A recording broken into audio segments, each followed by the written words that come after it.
आज का हमारा टॉपिक है जैव विकास। इसको हम लोग इंग्लिश में बोलते हैं एवोल्यूशन। पिछले क्लास में हम लोगों ने पढ़ा कि चार्ल्स डार्विन बहुत बड़े वैज्ञानिक थे और उन्होंने एक पुस्तक की रचना की जिसको बोलेंगे नई जातियों का अभ्युदय, और उन्होंने प्राकृतिक चयन का सिद्धांत दिया। और उन्होंने दो तीन जो पॉइंट बताया उसको देखो। पहला है सजीवों में संतान उत्पत्ति करने की क्षमता अधिक, दूसरा जीवन संघर्ष, तीसरा प्राकृतिक चयन, चौथा और पांचवा। तो इसमें हम लोग देखते हैं कि सभी सजीव हो, चाहे पौधे हो या जीव जंतु हो, सभी में संतान उत्पन्न करने की क्षमता बहुत ही अधिक होती है। लेकिन उसकी संख्या कैसे नियंत्रित होती है? तो उसमें जीवन संघर्ष होता है। फिर प्रकृति हमारा चयन करती है कि हम कौन सा जीव जीवित रहेगा, कौन सा जीव जीवित नहीं रहेगा। अगर मान लेते हैं कि बाहर से ध्रुवीय भालू को अगर हम यहाँ पे लाके रखें अपना घर में और उसको हॉर्लिक्स दिए, सोफा में बैठाए, तो कितना दिन तक जिंदा रहेगा? एक सप्ताह, 2 सप्ताह। तो प्रकृति उसको चयन करती है, फिर सजीवों में विभिन्नताएं पाई जाती है। यहाँ जितने लोग बैठे हुए हैं वो एक दूसरे से समान है? नहीं। सभी में विभिन्नताएं पाई जाती है। और जब हम जैव विकास का करते हैं उद्घाटन, कहां से? कशेरुक से। कशेरुक किसे कहते हैं? जिसमें रीढ़ की हड्डी पाई जाती है। तो हड्डी वाले जानवर में सबसे पहले जो जानवर आया उसका नाम था मछली, मत्स्य। मछली क्यों था? क्योंकि मछली एक ऐसा जानवर है जो पानी में रहती है और पानी से ही भोजन प्राप्त होता है। तो हमको जिंदा रहने के लिए आवास और भोजन की आवश्यकता है, लेकिन मछली जो है पानी में रह जाती है और वहीं से जो धूलित ऑक्सीजन है उसको ग्रहण करती है।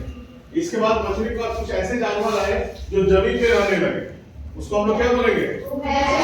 जैसे मेढक वगैरह। फिर उसके बाद रेंगने वाले हैं, उसको क्या बोलेंगे? फिर उड़ने वाले, और हम लोग अब हम लोग इसको थोड़ा सा कोरिलेट करते हैं अपने भारतीय संस्कृति से। देखो कितना बहुत दिन पहले जब ऋषि मुनियों ने बताया कि हमारा जो जैव विकास हो रहा था वो देखो कैसे हो रहा था। हमारे भारत में 10 अवतार को मुख्य माना गया है। पहला अवतार क्या था?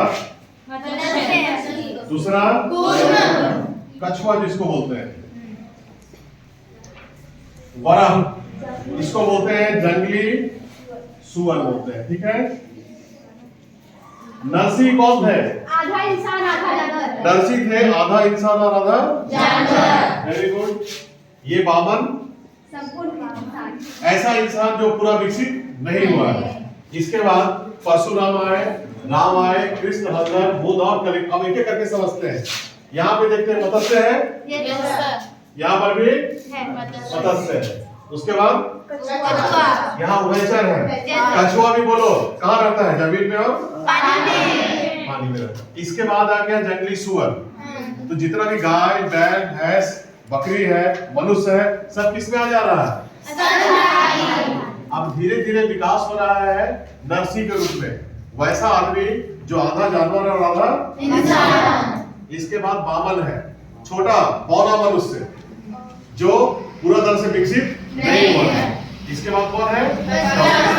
परशुराम एक ऐसे व्यक्ति है जिन्होंने कुल्हाड़ी का यूज किया, एक ऐसा जिससे हम लोग जंगल की लकड़ी काटते हैं, किसी को मारने का काम आता है। तो परशुराम पहले ऐसे व्यक्ति हुए जिनमें बहुत ज्यादा ब्रेन का विकास हुआ था। इसके बाद राम एक सज्जन व्यक्ति थे और वहां पे सामाजिकरण हुआ, समाज बना, अच्छे लोग, बुरे लोग। इसके बाद कौन आए? कृष्ण ने गीता को उपदेश दिया। वो बहुत आयामी व्यक्तित्व वाले थे। फिर उनका एक भाई था, उनका नाम था हलधर। हलधर ऐसे व्यक्ति थे जो हमेशा हल को लेके चलते थे। तो हल का मतलब क्या हुआ? कृषि कार्य करना। तो यहाँ से हमारा कृषि कार्य भी शुरू हुआ। इसके बाद बुद्ध ऐसे व्यक्ति थे जिनमें बहुत ज्यादा हाई थिंकिंग पावर था। क्लियर है?